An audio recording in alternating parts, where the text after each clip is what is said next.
to start, thank you for coming to this meetup again, hosted by Proton. We appreciate very much their help in organizing this meeting. Well, without further ado, we will have two talks today. Uriol is going to make a first introduction to Proton, I guess. Yeah. And then after that, Marti will introduce us to some nice framework that I hope we will like. And then Greg will also speak about certain web technologies and some fancy stuff that he has on the table. So yeah, that's it for me. Yeah, cool. Okay, so thank you everybody for coming. I'm from Proton, and yeah, it's the second Rust meetup that we sponsor, and we are very happy with the result from the previous one, and from what I'm seeing also from this one. We like a lot Rust. We are doing a very intensive work in the company to, write a lot of software in Rust, rewrite software in Rust. We are investing a lot. So first, the important part for Proton, we have positions. So if you are interested in working at Proton, do you know what Proton does, more or less, everybody? Okay, like mail, VPN, all this stuff. So you see that guy there that says hello, that's Danny. He's our recruiter, so if you are interested, go talk with him after the talks. Information messages, the bathroom is at the end of the corridor in this floor. And after, I don't know what time, the door that you entered from the street, the automatic doors will be closed, but there is a door on the right, a small one that you can just push and leave. So you're not trapped in here until it finishes. You are free to go at any moment. And the most important thing, after the talks, there will be food and drinks for free. So I recommend you to stay after and during, the hard work for the reward. And that's all. Thank you, everybody. So without further ado, Marti. Thanks.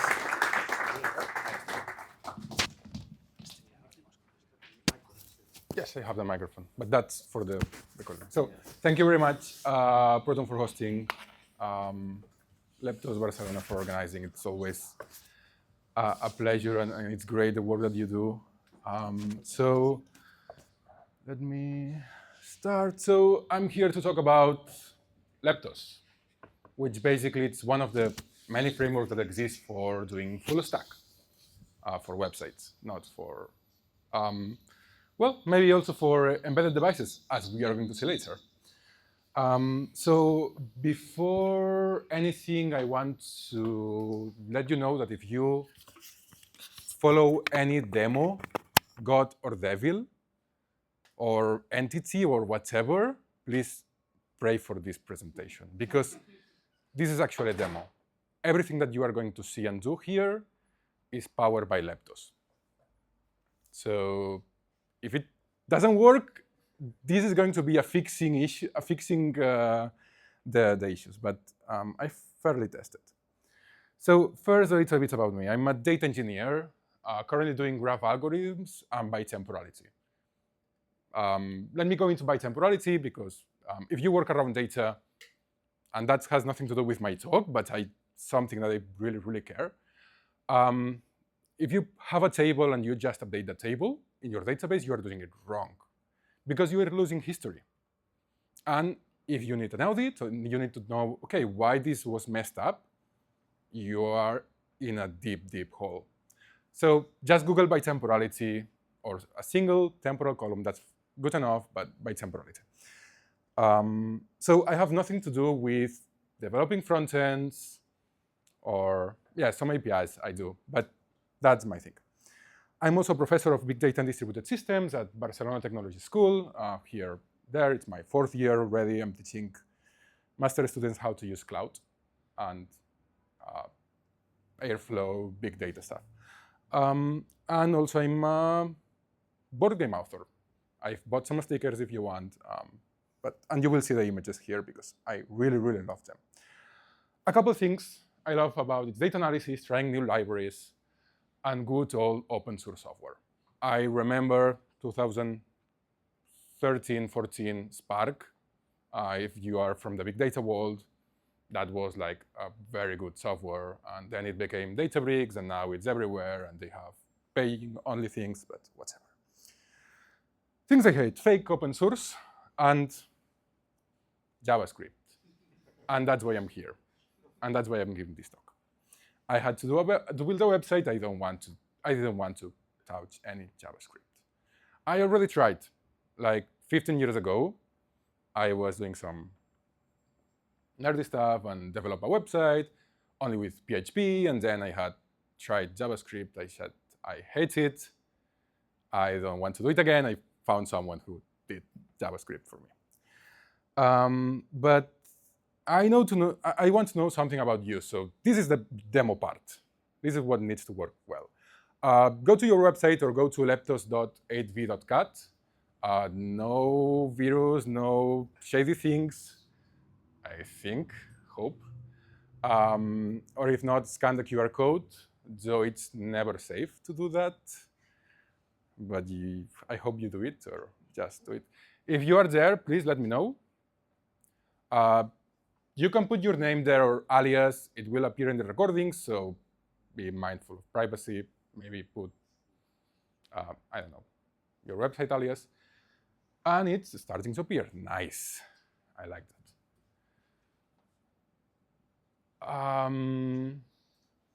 I will wait for a little bit. Meanwhile, yeah, this is the part of the demo. What's happening? Why I'm getting data without refreshing my page, right? If you remember the good old times of PHP or current times, you had to refresh the page to show new data. So WebSockets, right? You are sending information to the server is sending it directly to me, I'm refreshing it, and I'm just refreshing this part. That's enough. Now I want to know what is your main area of expertise, just to get a feeling of the room. So that's the part I don't know if it will work or how it will work. But it looks fine. A couple from data, backend. This is a demo, so if it doesn't fully work, please click again a couple times because it's not a fully fledged database and system. But okay, that's the fun part. I see that a couple of data, some front-end, back-ends, that's pretty spread. So I have something else. Have you ever built a website?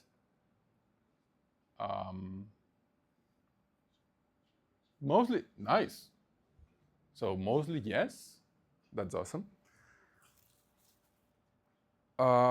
So that's it. That's one of the parts of the demo, but I know that we have already some issues, but you see how the counter were up and down, up and down, up and down, so all over the place. So what are we going to see? We are going to see this. I click, the button goes up. And that's it. Wait, why? What's happening here? Okay, yeah.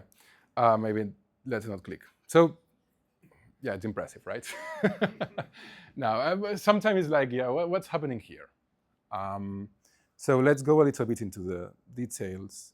But basically, it's interactive HTML built into the server. And as we are going to see, Leptos basically goes to the browser, identifies the DOM, which is basically the HTML tree, and just swaps one thing for another. That's all what it's doing, right? You are going to see this in frameworks like React or Vue or Angular, Svelte, Solid. I don't know if there's frameworks or just words that I made up, but in Rust, we have also options. We are going to see how we get there, but there are Leptos, the Oxus, though it's more fitted for compiling native apps. Sycamore and Vue are also are good ones. Why I chose Leptos? it feels open source. We are going to see later why. And that's the demo. It's not working. Give me half a second. I should have here. Nope. Okay, I should have some diagrams here. But I will not show them to you. Instead of, I will go to and say, go through the different stages, right? So several years ago, we had PHP. The server gave us HTML. Oh, now it's working. So this is getting compiled by Mermat diagrams in real time, so that sometimes, yeah, whatever. So we had client server. You go to an URL, you get some HTML. You then click on another link, you get 10 other HTML from the server, and you send a form, and then the page refreshes, and that's it, right? But they said, okay, that's maybe a little bit too boring, and we are doing a lot of repetition, so they change and they put some jQuery, JavaScript in the middle of it. Still, the server responds HTML. Now it responds with more CSS. And as the user clicks on things, jQuery updates the DOM with animation and UI effects, et cetera, sometimes fetches things from the server, but in a very imperative style. Give me this, give me that, give me the other things. Then it came JavaScript frameworks with a single-page application where basically the entire application is the JavaScript, and then you communicate with the server just with JSONs, so the usual stuff that we are having anywhere. But then what happens is that if you are actually already using JavaScript for the logic of your application, you end up using JavaScript in the server. And what have I told you when I introduce myself? I hate JavaScript. There is no reason. And some people love it, and it's fine. I just don't want to touch it. So a newer iteration, it's WebAssembly, which basically replaces, it cannot replace all JavaScript yet. Eventually, in 5 years from now, it will happen. 12 if we are talking about Mac and Safari. But it replaces what we have, and then we are using just serialized JSON or whatever else we want to communicate between server and client, and WASM. So WASM is basically a low-level library, a standard from 2017, something like this. So it has its years, but it's supported all browser and anywhere. It's, imagine a Docker container, but also for web, and that can run on servers. So it's, in theory, it's sandboxes. It has a native logic execution. So if you have any computation, heavy computation, you can do that with. Any language can compile to it. And then you can also call some browser APIs and JavaScript libraries like Mermaid V8. Who has used WebAssembly? I don't have a question here, but anyone has used WebAssembly here? Yeah, okay. Probably you are going to know more than me about this. So if I'm saying anything wrong, please let me know. Remember, I'm a data engineer. I'm not a front-end developer. So the main idea of Leptos is let's get some Rust code and compile it to WebAssembly. And we have two different things, as you are going to see. We have a function. Like in most React or JavaScript frameworks, everything is a component, so something that you are going to render and you are going to piece together different components, right? So this is a button and click, and then I'm just having some counter, so some variable in Rust that it's going to update every time I click. And that's what I'm doing. So the thing here, the nice thing is that this body only runs once. but this recomputes or partially recomputes every time that we are receiving an update. But it's not recomputing the entire component, but it's recomputing only this part where the value that appears, it's updated. So, for example, this is the source code of the page that you are seeing, right? I have a component called slide, and then I have the text, and then I put this code actually. But let's see what happens, because let's say that I make a mistake. The compiler is going to let me know, hey, I'm checking your HTML-like code. You have messed up. I remember a lot of times in the past where I was a 15, 16-year-old. I was like, why my website is not working? Why everything is wrong? Yeah, I forgot a div, to close a div, right? But in this case, Leptos is going to tell us. So it gets what we love about Rust, or what I love at least, compile time checking with this. So then we fix it, everything is nice, our page appears. You will say, okay, Marti, this is very ugly. I don't like HTML, I have to open, close, etc., etc. No worries. There is another syntax for you. This is similar-ish, I think, to what the Oxus has. In this case, it's just Rust classes. I mean, it's depending on what you like. But what are the building blocks of this? So the building blocks is basically signals. Every time a signal changes, a variable changes, everything that reads from it reevaluates. So you are just updating a part of your website, just what needs to be updated. For example, if we are clicking here,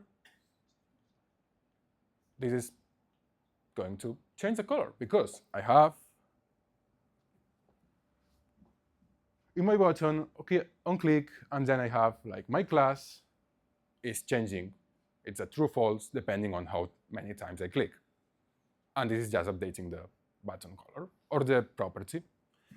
If we take a look here, and I go to inspect button, and you just see this. This is the only thing that is changing.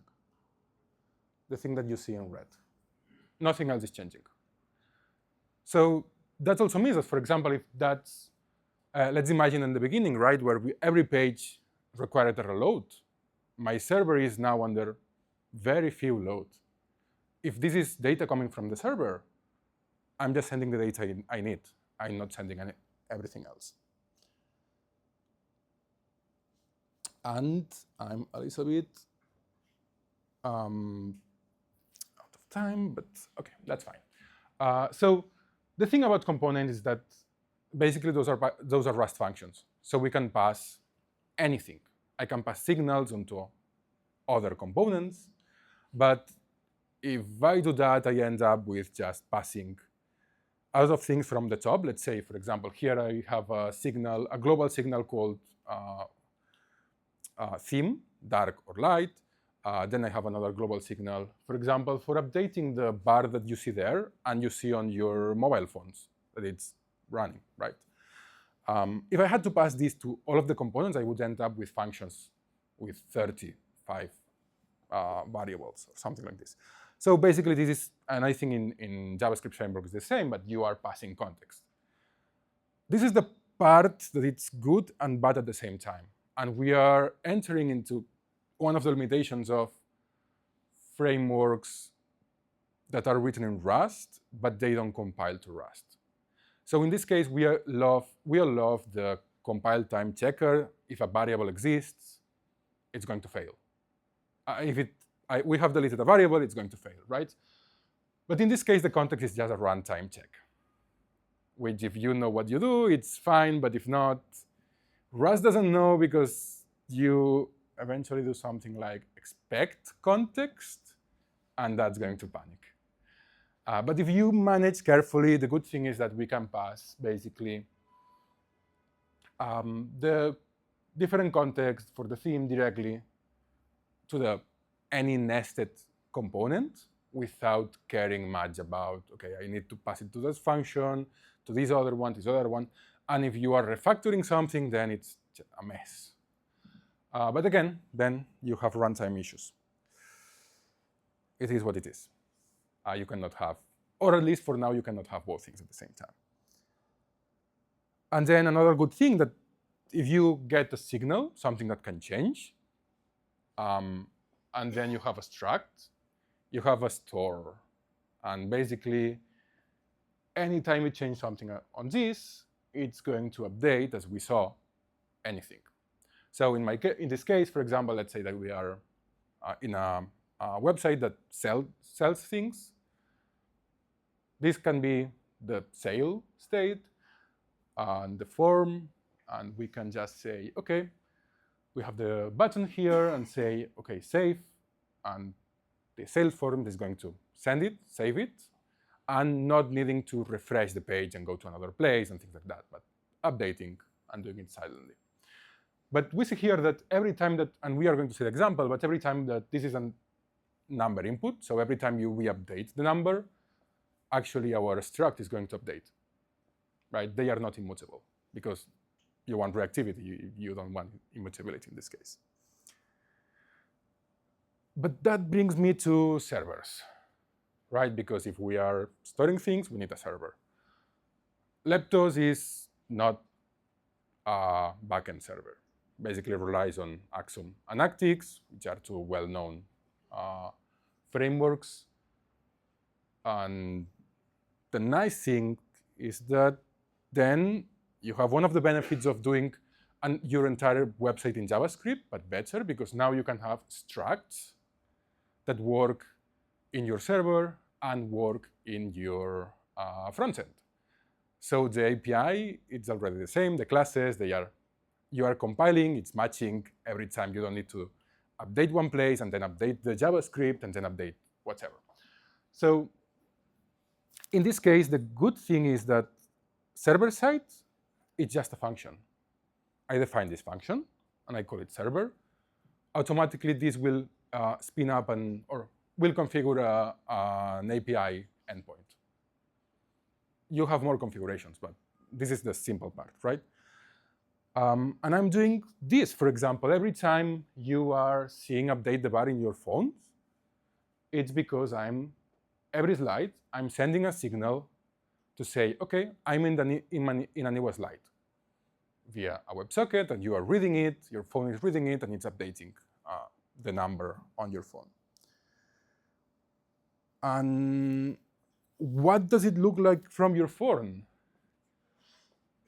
Basically, oh no, wait. How I'm calling it from this front end. So basically, I'm calling the function. I'm saying, hey, spawn local, update the slides, and this is going to call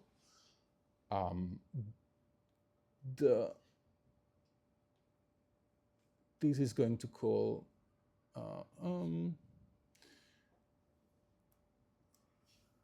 here. This is going to call, as we see, the API, sending some information. In this case, it's serialized as, I don't know, something that those frameworks understand, but it's not JSON. And in your phones, you should see it as, actually, let me do one thing.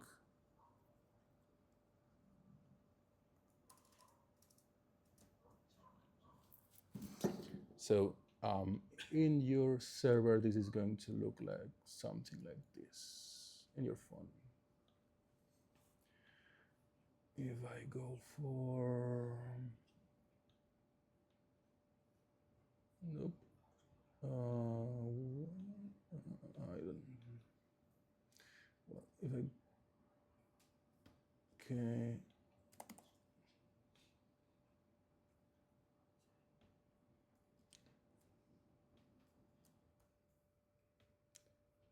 So this should be not JavaScript.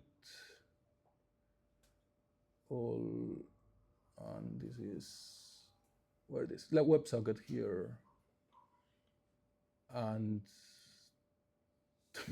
okay, adds a binary message here, but you see server, signal, update, whatever. And because, oh, here. So I'm sending things like that. Right, as easy. Nothing that any of you who have done front-end, that's not impressive. It's just everything, what you do in your life. But I'm doing it in Rust, and I'm loving it, and it's the first time I'm doing WebSockets, and I'm having a brain melting sometimes. So another thing about Leptos that I love, this is what is Leptos. There are a couple of things, because you can have, and I'm going to show a couple apps. You can build your application to only run as a client-side render. So basically a WASM package that sends there and does everything itself. Or in this case, it's mixed, so server-side rendering. So some of the things are being sent from the server, but others are in my initial package. But then they are also constantly updating this library. And for example, you can now split WASM. So for example, if you are mainly, if you have a very big piece of your application and your code, you can try to not load it on the beginning and just load it when someone enters a page for the first time. So that's a big thing. But another thing I love about Leptos is the extra utility crates. As I said, it's open source. It feels like an open source community. And there are a ton of things and different crates, which is good and bad at the same time. And I will tell you later. But we have Leptos use. And this is going to allow us to do local session storage, window focus, interacting with the server, with the browser APIs. So setting cookies, storing data, browsing, allowing for browsing permission, sharing the screen, the camera, notification, everything you may need. There is a link, Leptos Youth book. There is a lot of examples there. If I have time, I will go over it, but I will try to not to make it short. Also, Leptos WebSocket. We've been already using it. And then you can go to your phones and you will see another update on the poll that I have. So remember when you are sending this information, that's doing an HTTP request, which is basically a function that I'm calling in the Leptos code. But this is transforming it to an HTTP request. And the server is storing it in a temporal bad way that I'm not going to talk about. But then it's basically giving it to me via WebSockets. And that's updating the slideshow there. There are different libraries and new ones, old ones, but that's fairly easy, I would say, once you understand what a WebSocket means and how it usually works. So a lot of Rust, but TypeScript, well, that's distracting.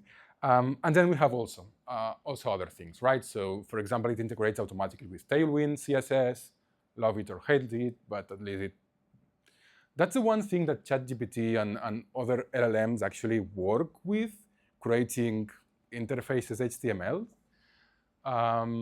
Then we have also component libraries that are basically built in Rust for Leptos, and basically it gives you a button or an accordion, and you don't have to care about JavaScript updating or using another library like Daisy UI that provides the JavaScript extra to move things around.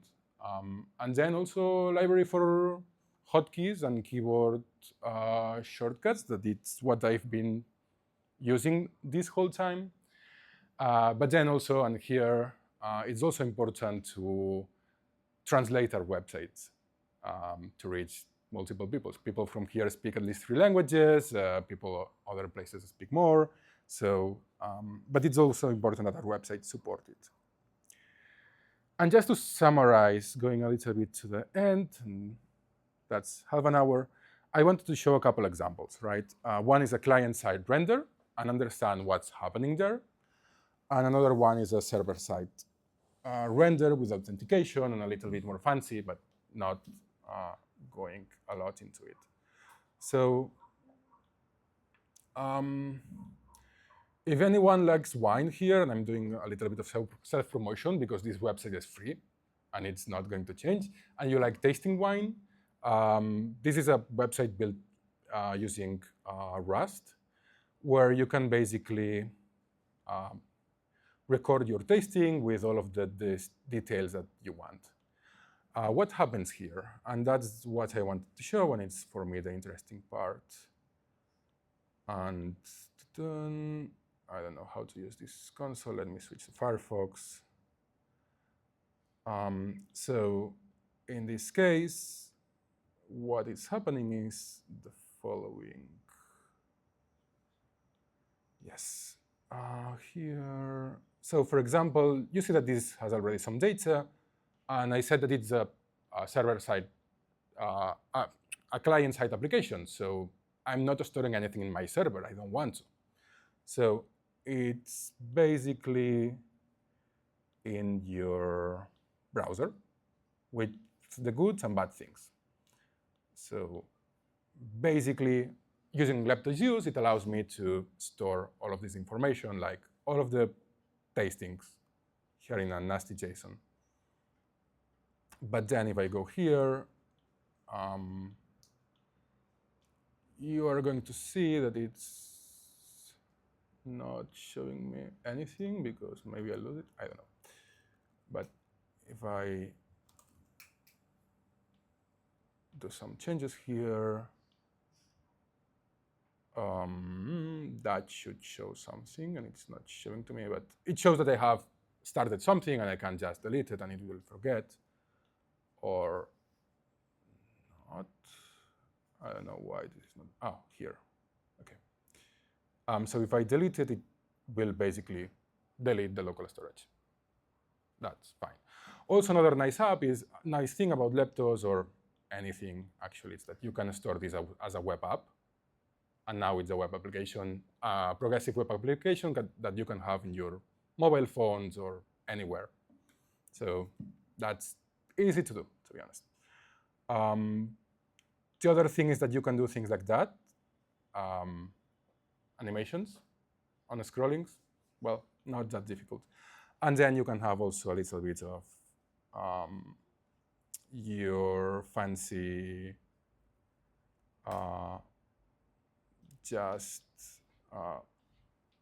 this is something I have internally, but you can just put anything there and just say something is wrong. Oh, here. And something is wrong and it's not working. So, well, you can, this is a server-side request application that basically has an SQL-like database, has proof of work protection, authorization, exports to Excel, etc., etc. And also, in this case, I don't know if you have seen that, but I have here in Catalan because I have this browser in Catalan, and in the other browser I have it in English because I have the browser in English. So it can automatically pick up an update.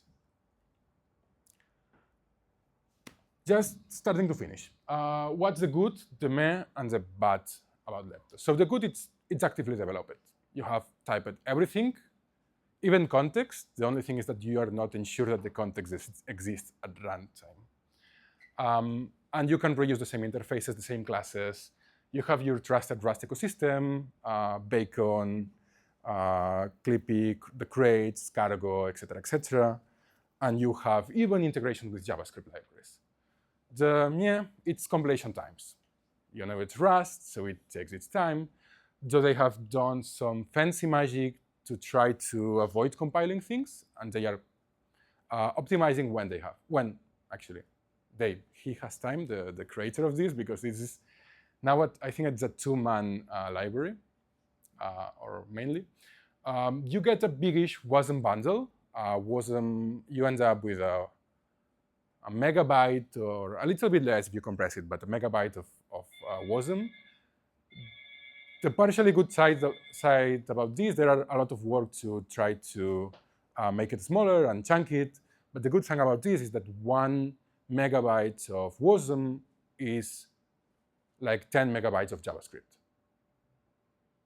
Yes, so it's way more efficient, and actually browsers, they are parsing immediately or starting to being able to run it as they receive the initial bytes, so they don't have to wait for everything. So, but then, yeah, then you get the slightly bad CEO optimizations because you need a little bit of JavaScript and it takes a little bit of time. There are things around it.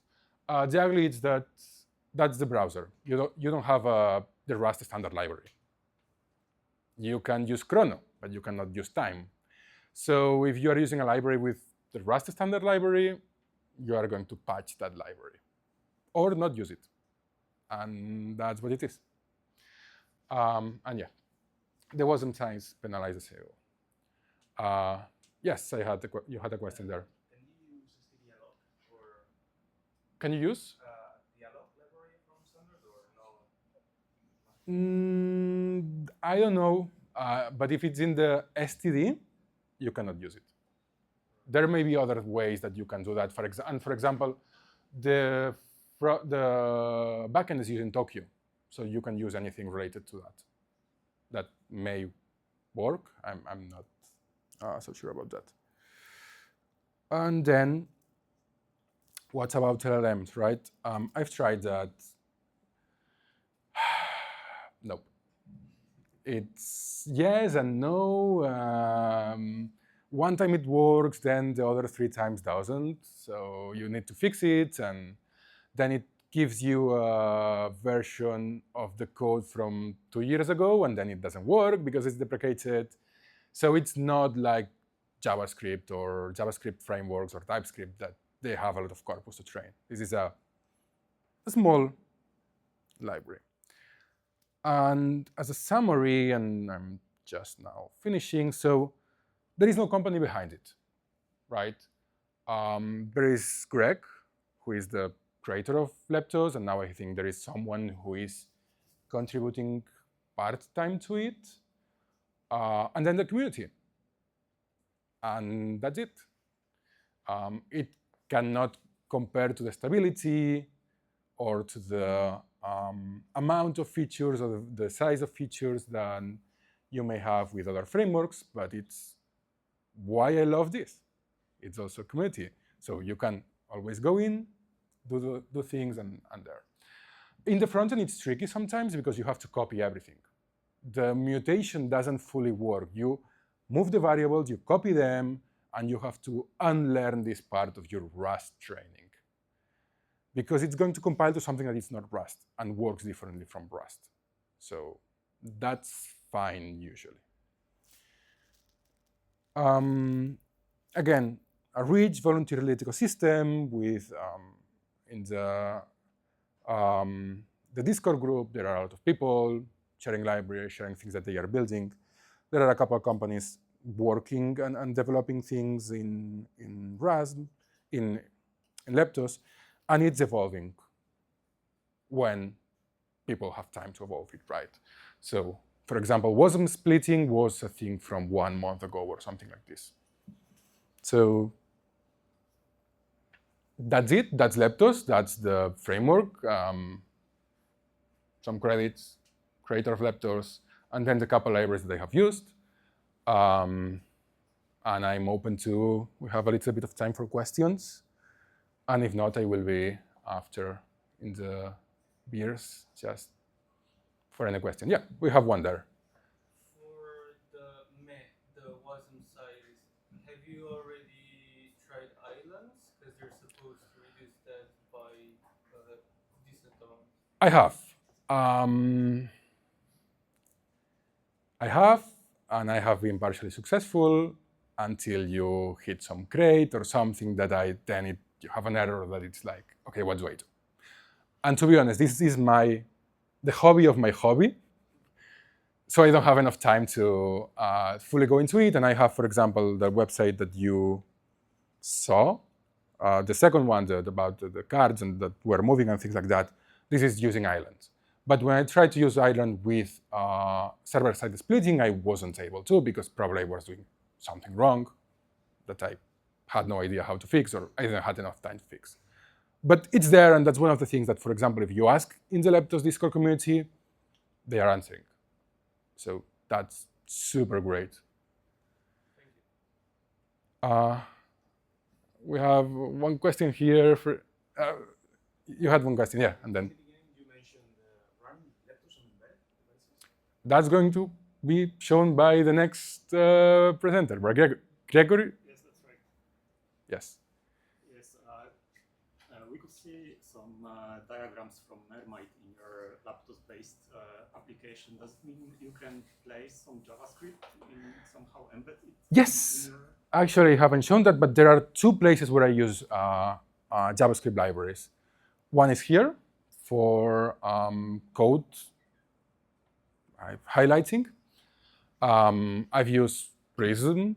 I don't know if maybe it's not modern, but I've used for 10 years at least. And then the Mermaid diagrams. The way to do that, and I had something prepared already. So the way to do that is, let me.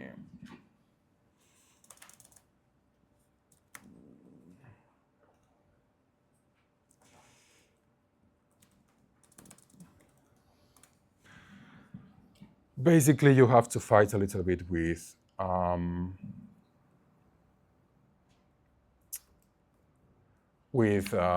WASM engine. It's not that difficult. I just asked ChatGPT about it, and it gave me something that sort of worked. And I had nothing else to do, so I just wanted to get this done, and you can do that. It's not that difficult, but it requires, I mean, if you are a front-end developer, you know how to do that already, right? I didn't want to touch JavaScript, so I was avoiding that until the last point. But yeah. More questions? No? I have one more. Okay. Regarding progressive web applications. Yes. Then the idea there is that you can also have the service worker behind the application that works Yes. when the application is offline. Do you think you can implement this service worker in Rust as well? I'm not sure about that. Maybe.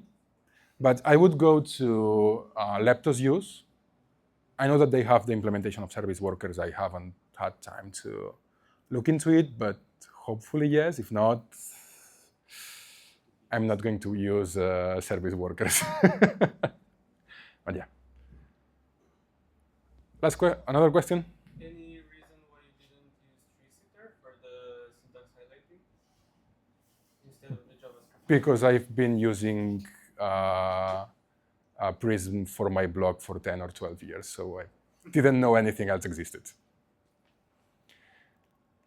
Okay, so that's Leptos. That's the introduction to Leptos, and now you are going to see it embedded into an IoT system. Thanks.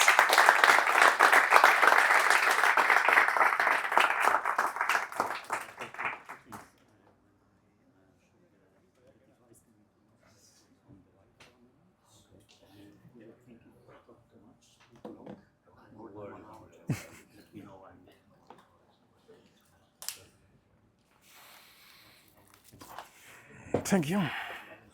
The mic is off. And actually I need to give this to you.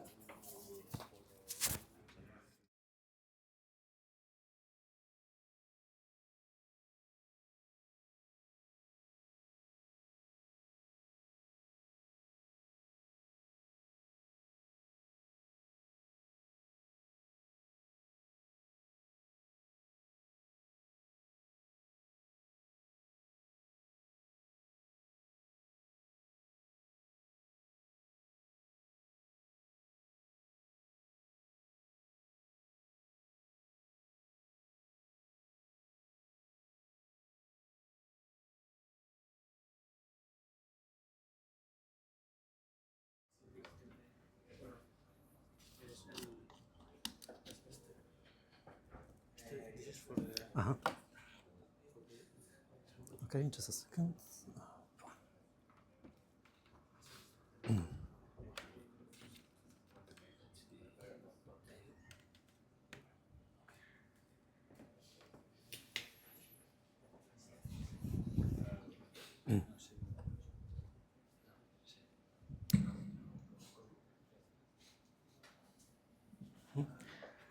All right. Thank you, Marti, for your presentation. As we know Leptos already, we will see a little bit more of Leptos in my hobby project that I would like to present to you. And maybe some of you can remember also other discussions from this meetup. One was about WebAssembly and also about Fermion Cloud by Roberto. Do you remember that presentation? Who was watching? Okay, some of you. And there was another one by Andreas. It was about ESP32. Who was watching that one? Is Andreas here? Maybe? No, by any chance? No. Yes, I would like to refer to those presentations, and those which I mentioned will be linked at the end of my presentation, so you can have a look later. And this time, what I would like to talk about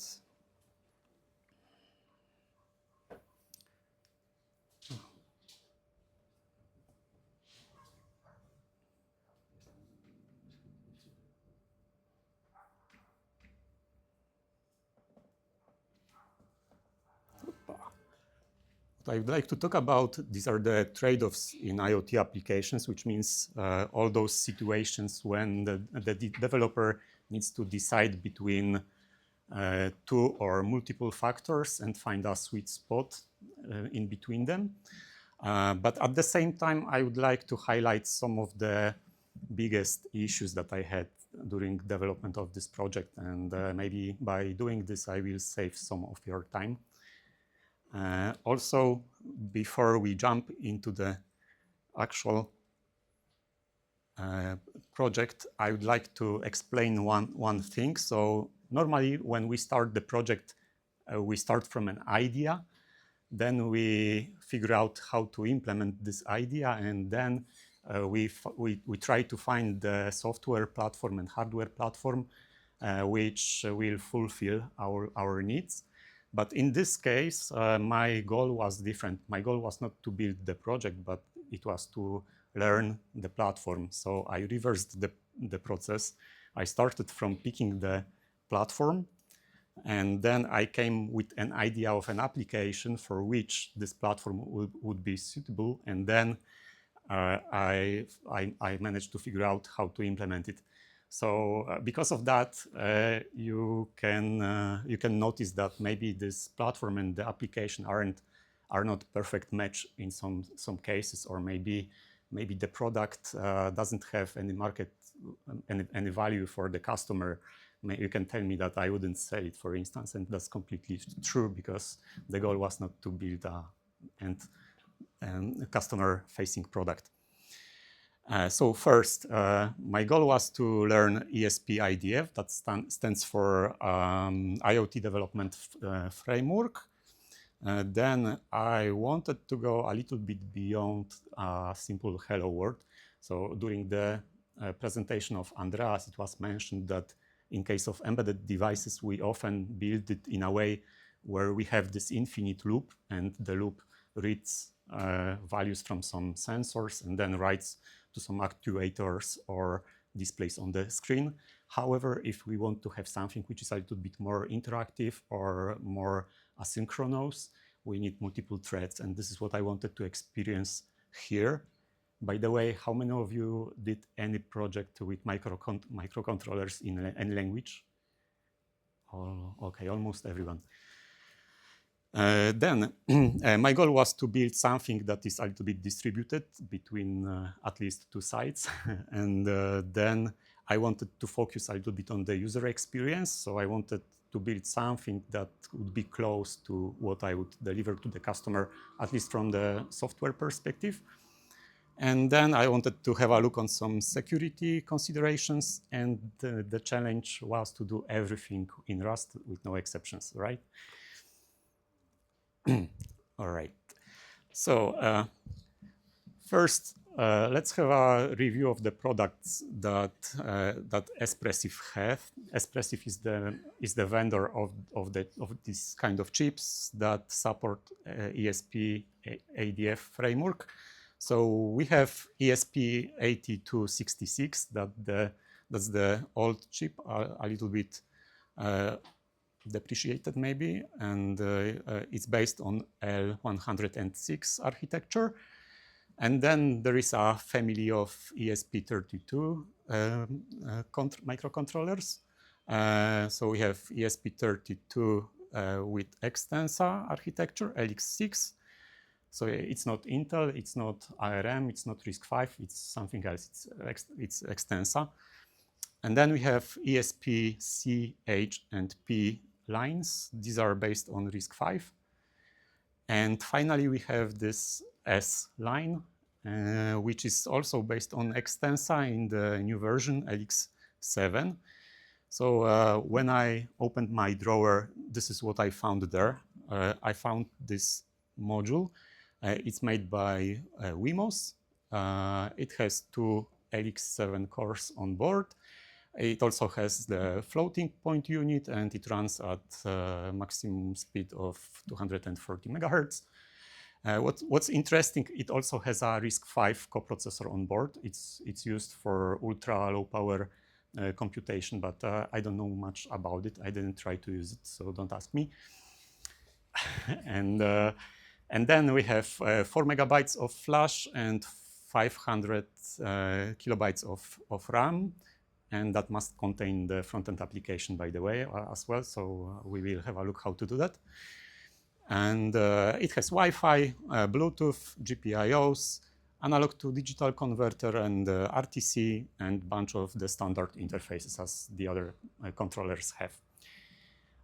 By the way, later I will ask you some key question, and the one who is the first to raise his hand and knows the answer will get the module like this. So I hope you like it.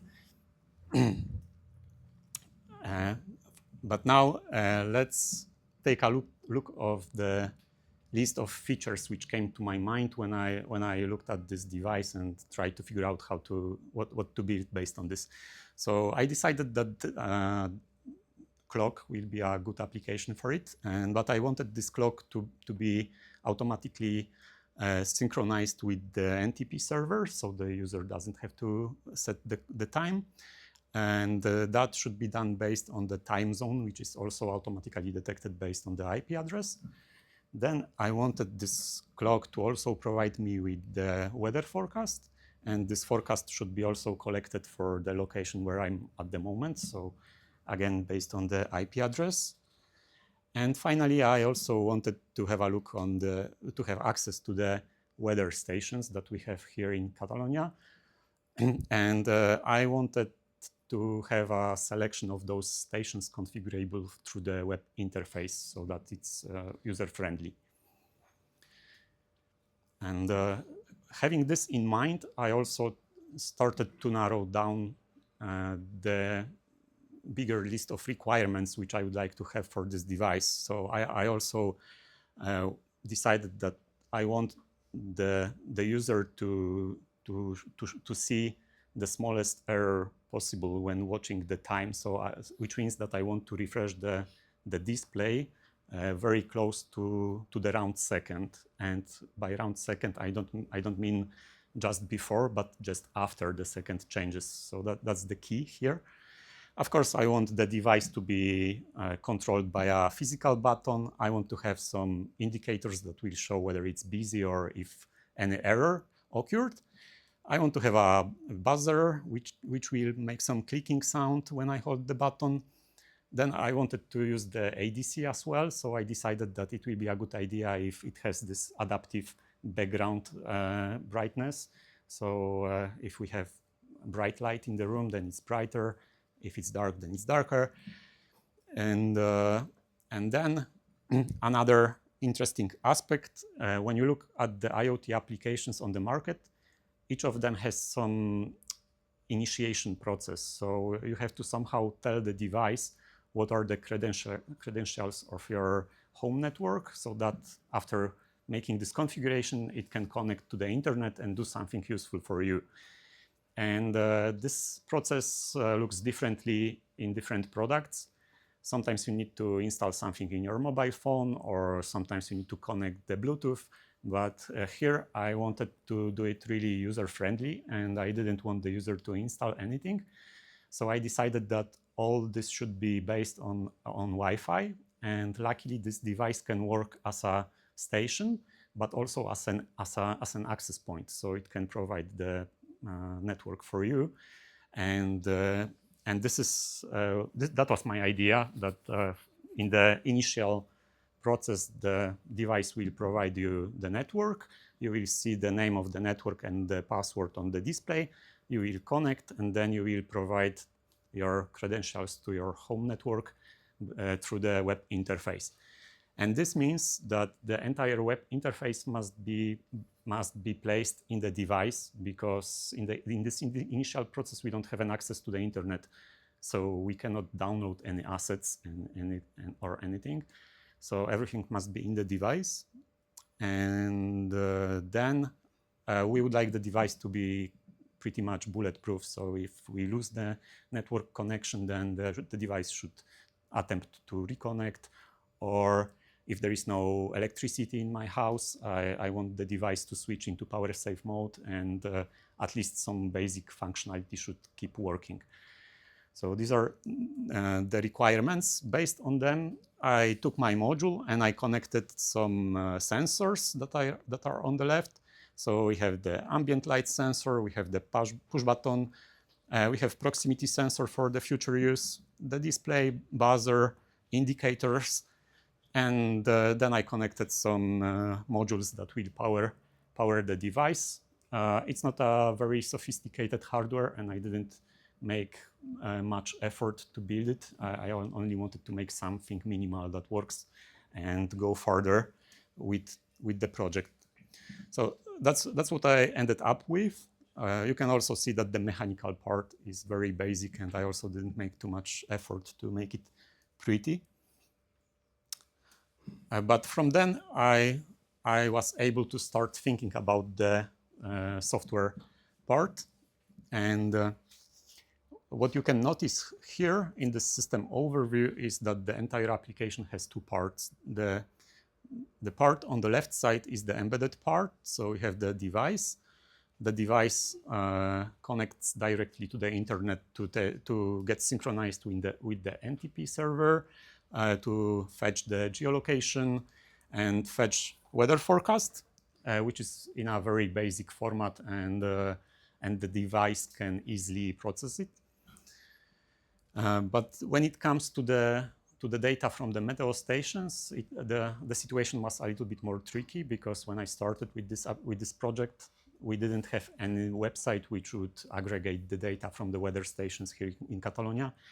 Instead of that, we have multiple stations and multiple providers, and they don't, as far as I know, they don't provide any public APIs. So I ended up scrapping the HTML websites, and I decided that this is the task which this little device would struggle with, because sometimes it requires downloading a lot of data and having a lot of memory.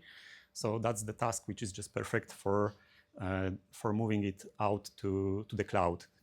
And this is why I built this application based on Spin framework, and I deployed to Fermion Cloud. And once I did it, I also noticed that this can be actually used by some of my friends, and it can be useful for someone. So I also decided to build a simple web interface, the front end for that application. But again, I didn't want to spend too much energy on doing it, so it's very minimal. Let's try to have a look.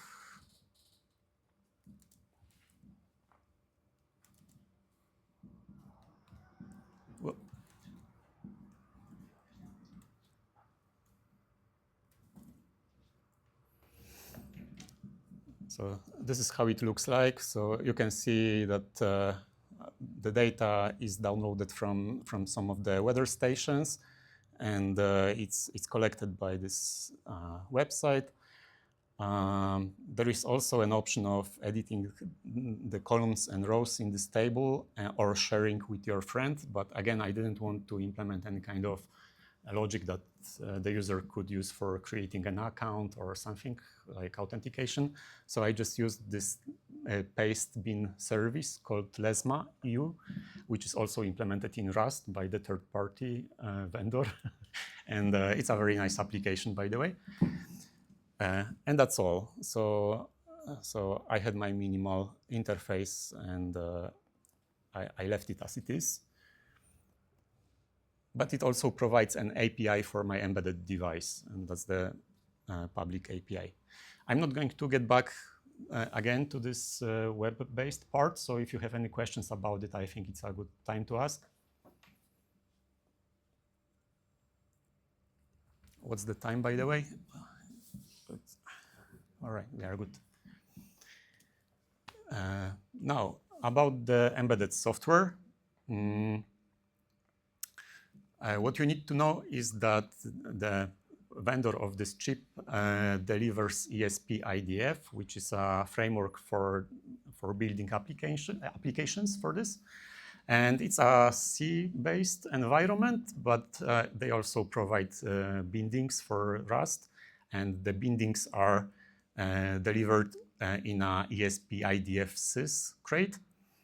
Plus, we have ESP-IDF HAL, which is a hardware abstraction layer and provides us with the access to the peripherals. Everything is built on top of FreeRTOS if you use this environment in STD version. And then there is also ESP-IDF SVC, which stands for services. And this is a high-level abstraction built in Rust. And it's based on top of the other libraries. And this is where we can build our application. We can also use ESP-IDF in no STD version. And in this case, we built a bare metal application. And we don't have an operating system. We don't have dynamic memory allocation. And we only have the drivers that this framework provides. Here, we are using the operating system, and it's going to be a little bit more like, let's say, host-like application. Then we have some extra crates like embedded SVC, which provides traits that ESP-IDF SVC implements. And then we have some utilities that are used for building this whole software stack and linking and flashing into the device. Now, the picture on the slide shows an overview of how the data flows in the application. The circles are threads. And as you can see, there is a couple of them. Some of them are spawned at the startup of the application, but some of them are spawned dynamically. And the rectangulars are channels. Who knows channels from the standard library? All right, not everyone. So channels are basically the buffers which connect producers with consumers, and the purpose of them is to buffer the data if the consumer happens to not be fast enough to consume it from the producer for some time. And normally, when you search for examples about how to use channels on the internet, you will find the synchronous channels, and they have this property that they can grow forever.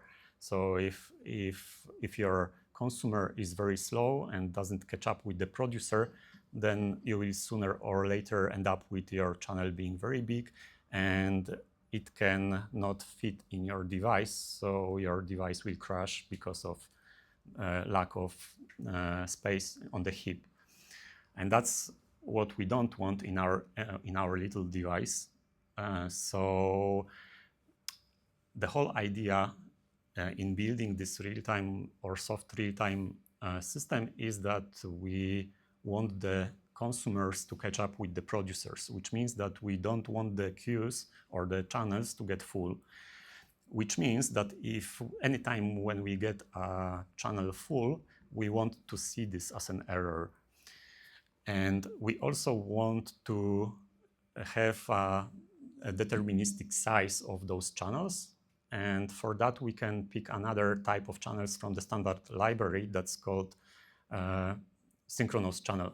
I think I made a mistake when I mentioned the default channel. That's the asynchronous one. And here I use synchronous because they are of the limited size. And what's also important is that when we look at our application, we should distinguish the strategies that we want to apply when our channel is about to get full. In this application, I have two strategies that I apply. So for instance,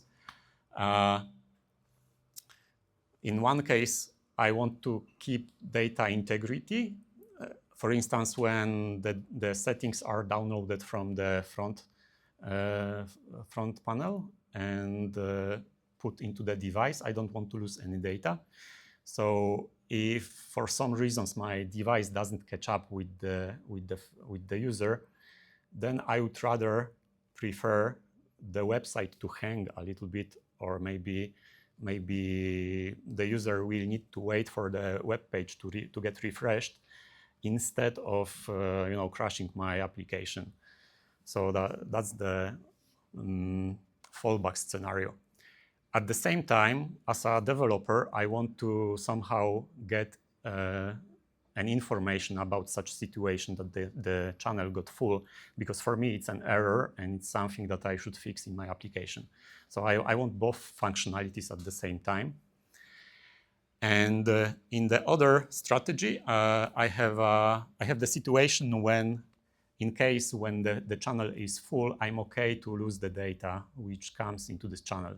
That applies, for instance, when we handle events from the user, like a button press, right? And the computer does the same. If we type on the keyboard too quickly, then some of the events can be dropped.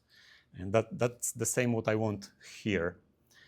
And because of those reasons, I wrapped the synchronous channel from the standard library in two distinct channels. One is dropping channel that you can see here on the screen. And all I do here is overwriting the send method. And whenever the user sends anything to that channel, I do non-blocking send to the underlying channel. And if I cannot write there, which means the channel is full, then I just drop the data and I ignore the error. And that's okay. For implementing the other strategy, I have two steps. In the first step, I do the non-blocking send. If that ends up with an error, I just put this into the logs. And then I do another attempt, but this time I do it in a blocking way, which means that this method will wait until there is enough space in the channel to write the data. So yeah, that's what helped me to build the proper abstraction of the channels in my application. And having this said, let's take a look at the device and let's check if it really works.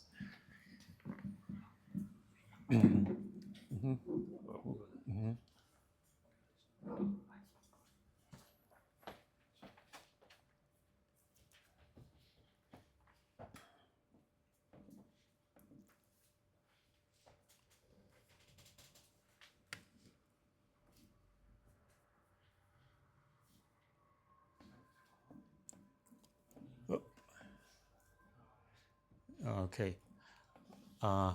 This is the device that I have on my desk. As you can see, or you cannot see, but believe me, it is showing the time at the moment.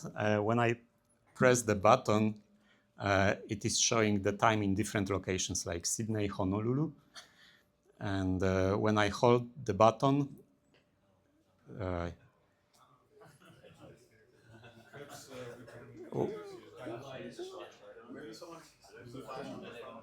yeah, when I press the button, it is downloading the forecast for today and for tomorrow in the place where we are. Oh, nice.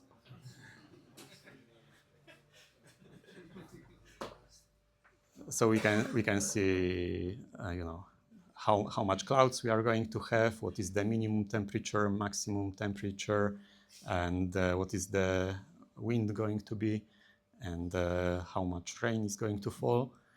And then we have all those weather stations which are around. For instance, this one is from Belmont, that's in the mountains.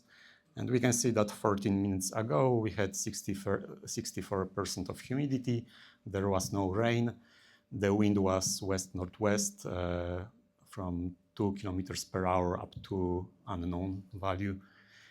And yeah, everything here is configurable. So we can,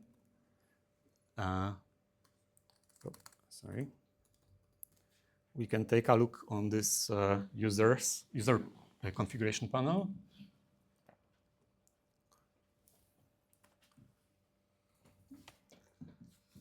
So that's the page where we configure the credentials for the home network and the admin password.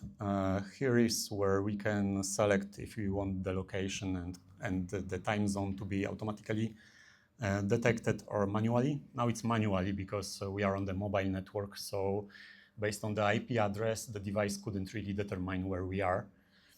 And then we have some we can make some adjustments like change the brightness of the screen manually. And then we have this page where we can set up the places for the work time. So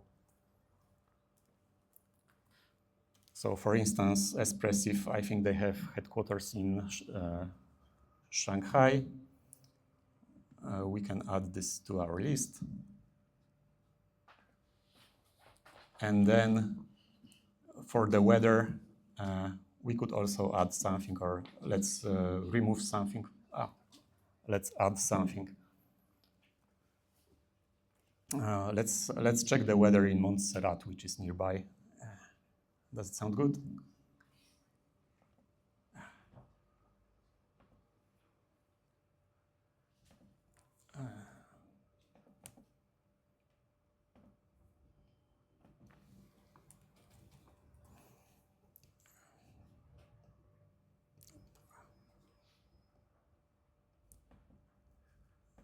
Okay, this application is implemented in Leptos, by the way.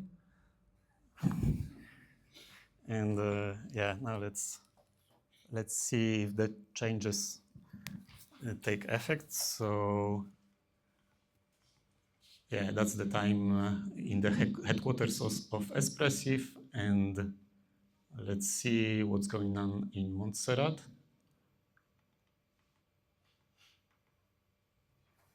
So yes, 21 minutes ago, we had these weather conditions.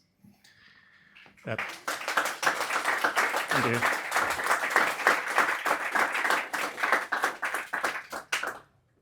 Okay, let's go back to the presentation for a moment. We will get back also to this device in a minute.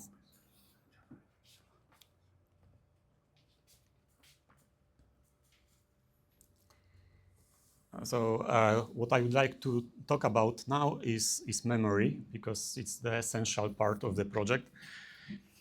So the first thing to consider is the stack. And what you need to know is that for each thread, we define the size of the stack separately. And there is some default value, but it's not always optimal. And for instance, if we use HTTP client or HTTP server with TLS, it requires a lot of stack. So we have to manually increase this amount, because otherwise the application is going to crash. And on the other hand, some of the threads are really lightweight and they don't need as much stack as it's defined by default. And it's good to decrease this amount of stack because thanks to this, there is more space in the device available for the heap, which is also important for us. And regarding the heap, there is also one important thing which I would like to show based on the interaction with the device.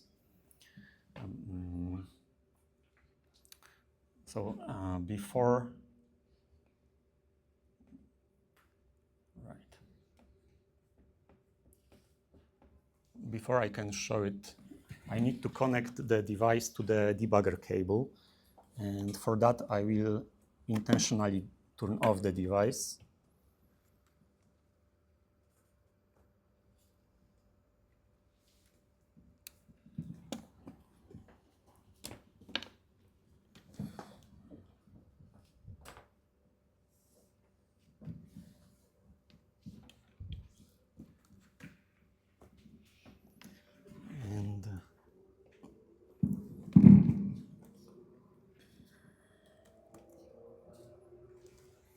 So I have this utility that helps me to monitor anything that is happening in the device.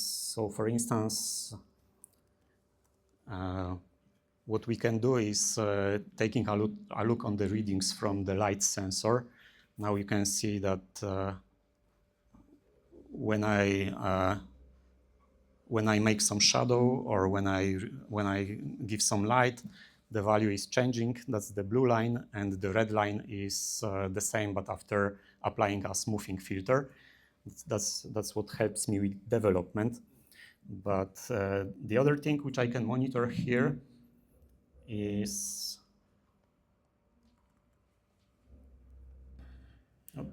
I'm a little bit lost with my terminals.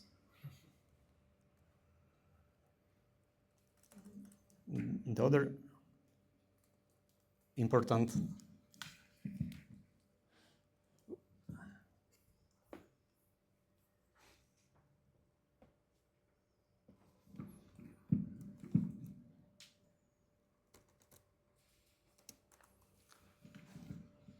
yes. The other thing is heap, and as you can see, after the restart, the amount of memory on the heap is around 182. But when we visit the configuration panel,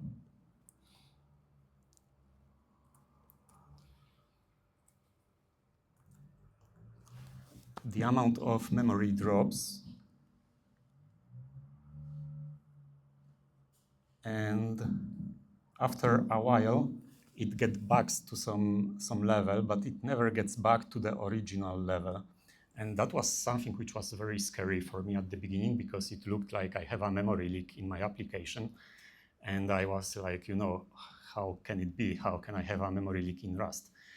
And then I realized that it's not the case. It's actually the underlying driver which allocates some memory for the sockets that the browser opens. And then it doesn't deallocate all those buffers, but it leaves this for the future use. And originally, this drop was very significant. And moreover, the driver was opening separate buffer for each socket that the browser opens. And the browsers are pretty greedy because they want to load our web page as quickly as possible. So they can, for instance, start downloading the HTML, index HTML, and also the JS at the same time, and also maybe the WebAssembly at the same time. And that opens every separate socket. And that costs me a lot regarding the heap. So my first optimization was about decreasing the number of sockets that the browser can open. I will show you this in a moment. And the second optimization was about decreasing the amount of memory that the driver can allocate for each socket. And that also helped a lot. So let's get back to the presentation.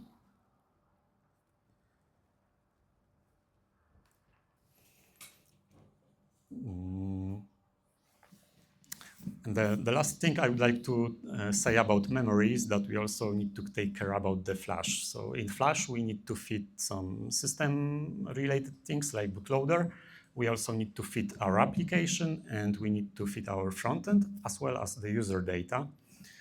The application here occupies around 3.5 megabytes, and the system occupies some insignificant part of this, and the front end by default, as Marti said, it's around 1 megabyte. So with this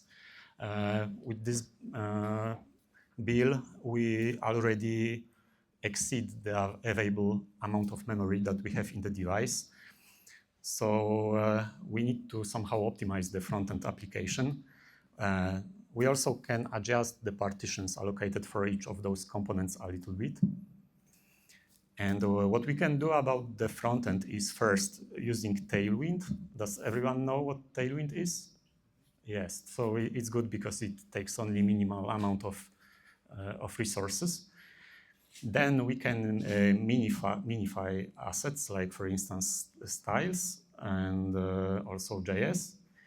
Then we can set this Z flag for compiling to WebAssembly, which optimizes for size and also gives some good effect. And finally, we can compress all the assets in the device so that the browser can get the compressed version and it can uncompress it on the client side. And broadly is the algorithm which gives pretty good results in this domain. And after applying those optimizations, I managed to get down to less than 300 kilobytes with this application. By the way, do you have an idea why it's still more than React would probably provide? So with React, we probably can get even lower than this. And the reason, as far as I know, is that for WebAssembly, we need to deliver everything, including kind of a standard library for this WebAssembly. But in case of the JavaScript, the web browser already has something delivered, so that we don't need to deliver all the core code, and that's why JavaScript gives a little bit less of a footprint in case of those initial applications. And then if we would like to optimize this front end even more, we could do a few more tricks, and this is what I did in order to minimize the number of sockets opened by the browser. So first, I wanted to inline everything into the HTML as much as possible, because if there is only one file, then the browser will only download it through one pipe. And if I even declared that there is no icon, so I avoided any requests for the icon. And finally, even if you want to avoid preloading things like WebAssembly, you can also remove this link tag with this reload argument from the HTML that Leptos generates, and that allows us to go as slow as to two sockets. And why 2 sockets and not 1? It's because the browser sometimes can send this pre-flight message. Do you know what pre-flight message is? Yes. So and this happens concurrently with the actual method. This means why I need 2 sockets at the end of the day. And that's pretty much all about this optimization. While working on this UI, we also need to remember that it's not going to be as fast as when we deploy to the server. So it's not going to be very responsive, and this is why you need to remember to place all those spinners and progress bars and make everything you can, just not to let the user have an impression that something is hanging. And it's also good to debounce the soft buttons on this web page, because sometimes user can click twice or 3 times. And also, you need to keep in mind that the buffer in the embedded device is of the limited size. So if you want the user to push too much data there, like for instance, if the user could define the list of weather stations, which is too long, then we wouldn't be able to receive it in the device. So first of all, we need to limit the size of this buffer in the device to avoid overflows. Or, okay, it's not overflow, but it's just lack of memory in the heap. And then we need to remember how much of this data we are able to store in the user space in the flash. So these are the other factors to consider. And of course, it's also good to limit this amount of data on the front-end side by doing some data validation as well. For working with front-end, I also decided that it will be nice if I have some simulator, but I didn't want to use any simulator that would run that would emulate the ESP device, basically. So I only decided to implement some platform simulator.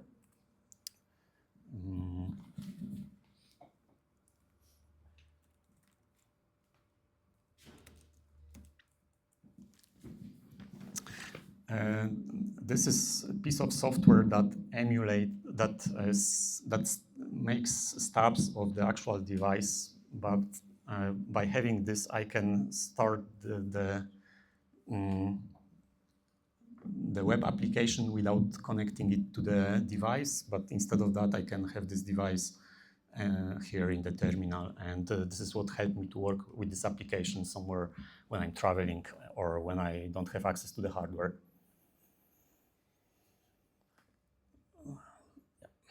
And this is how it looks like under the hood. So the original application is on the top. As you can see, it's built on top of the drivers, which interface to the ESP IDF. But for having this simulator, I had to rewrite those components like HTTP server, client, threading, and the display. And thanks to this, I could run it on the host machine. Honestly, it was more effort than I expected, so probably I wouldn't do this for the second time. but it was a good lesson also, and I learned that it's not that easy to provide this abstraction, which allows you to run the same application on the host and on ESP, because there are many differences between these two targets. Right. I think we are getting to the end of the presentation. So maybe let's focus only on the. Let's skip this slide. It's about API design, and it's a little bit, let's say, advanced. But what I would like to mention is a few surprises that I had during development of this application, and now it's the key question. So I noticed that I have a problem with Android when I try to connect the device to Android. And the problem is that when I restart the device for the second time, it doesn't connect to Android. And it doesn't connect because it looks to Android like the device is connected and tries to connect for the second time once again. So the Android gets confused and it refuses the second connection. And do you have an idea how to solve this problem? Sorry? Disabling the ACP. Not really, because the device needs to get an IP address. But the DHCP is the component which gives this IP address, and that's the one which is confused. But it is confused before the IP address is assigned. So let's yes. Sorry, Mac. Yes, that's right. I did MAC randomization because DHCP knows the device by MAC address. So when I change the MAC, it looks like a new device. And that solved the problem. And you win the device. Congratulations. And then there were a couple of other surprises, like for instance, some of the crates contain C++ under the hood, and for compiling them, you need to make one more step in configuration of your environment, so that the whole chain knows where to find the compiler that can compile C++ into this extensa target. But it's possible, and it's not that hard. Then some of the components need to be manually added to the framework. For instance, I used in this example this mDNS, which ensures that I can access the device by having a local domain. And this component has to be manually added to the IDF ESP. And yeah, I think these are the biggest problems that I met. At the end, as a summary, I would like to leave you with this roadmap, which summarizes the steps that I would recommend to follow if you would like to build something similar. And what I would like to recommend to start from is taking a look on the sleep modes and how to configure the interrupts, because that's the part which affects very many different things in the design of the application. So that's important. The other step would be to plan what to do with the errors if they happen. I didn't talk much about it, but that's important as well.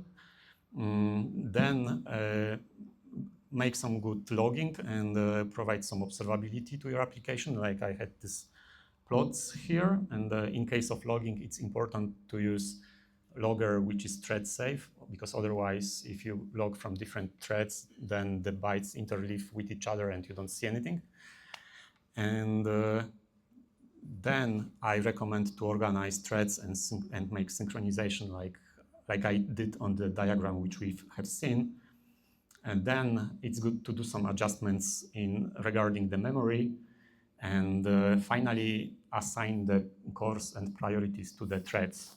By default, this IDF can dynamically assign core to your thread based on which core has less to do, but it's not always the most optimal. So I preferred to pin threads to specific cores, and the same with the priorities. And then I also recommend after each bigger change or adding every feature, I recommend to monitor the heap because sometimes there are surprises which you can notice. And at the end of the day, it's good to also measure the power consumption that your device takes if you are working with the sleep modes. And finally, when you are done, then bring the application and show us here. Yeah, there is also a list of featured crates, and you can take a look on them offline. Here are the references if you would like to find this slideshow. That's the first link here. I will give you some time because I see that someone takes picture. And the other links go to my GitHub where you can find the application. And then we have links to all those software components that I used. And here are the links that I promised to the presentations that correspond to this topic. And that's it. That's all. Thank you.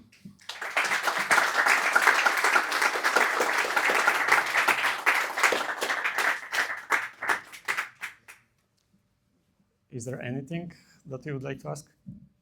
Yes? Yeah, well, I have two questions. So the first one is, what is the trickiest thing about the sleep modes? Because you mentioned that it's quite a hard thing. Okay, so there are two approaches. One is the automatic power management functionality, which this framework provides. And this means that when your CPU doesn't have anything to do, the processor is going to be automatically put into sleep. But then I'm not sure how to make it deterministic when the device is going to be waken up. So probably there is some period of time defined by default when which needs to elapse. So in my opinion, it was not very optimal. So instead of that, I preferred to put this device asleep manually from one of the threads. But the tricky part is that when you put it into the sleep, then you have no idea what the other threads are doing. So first you need to either make sure until they stop doing their work, or you just need to somehow take into account that they can be stopped in any moment. And also, if you are doing some waits, some delays in those threads, when you invoke the sleep mode, then the time in those threads stops. So when you wake up your processor, they need to continue to wait, even though the time already elapsed. So that's a little bit tricky. And the other thing is that by default, the device also turns off all the peripherals. So for instance, if you had your debugger connected and you are reading the logs, you are losing this connection, so you cannot debug too much. So for instance, if you want to discover some errors, you need to write the error message into the non-volatile memory, and then after the device is rebooted, you can read it from the non-volatile memory.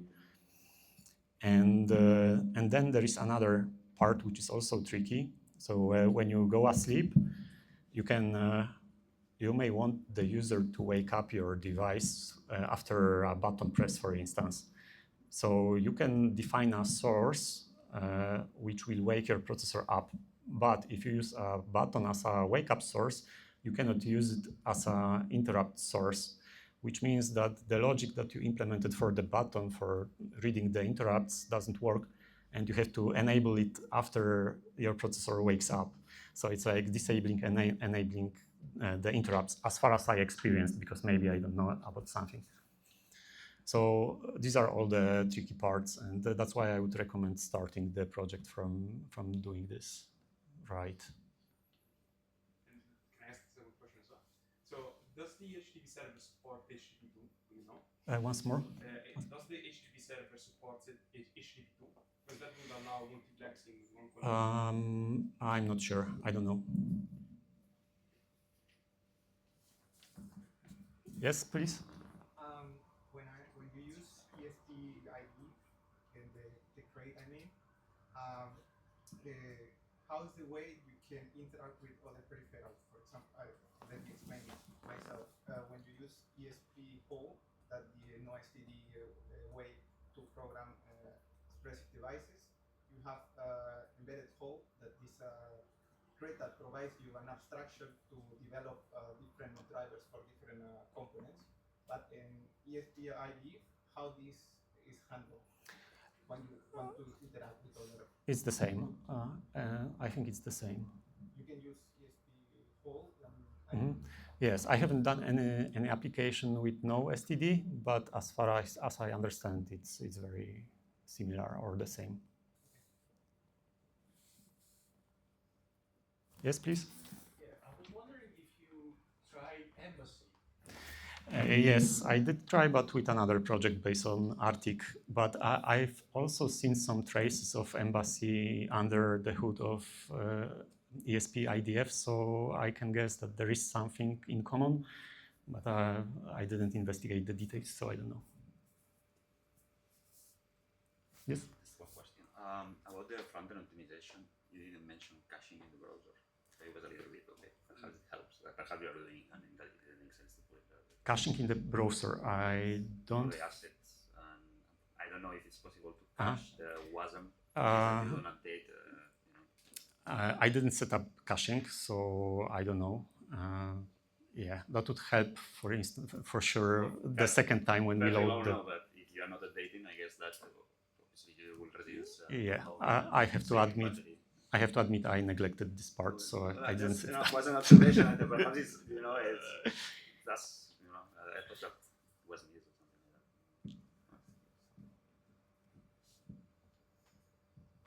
something like that. Okay, thank you.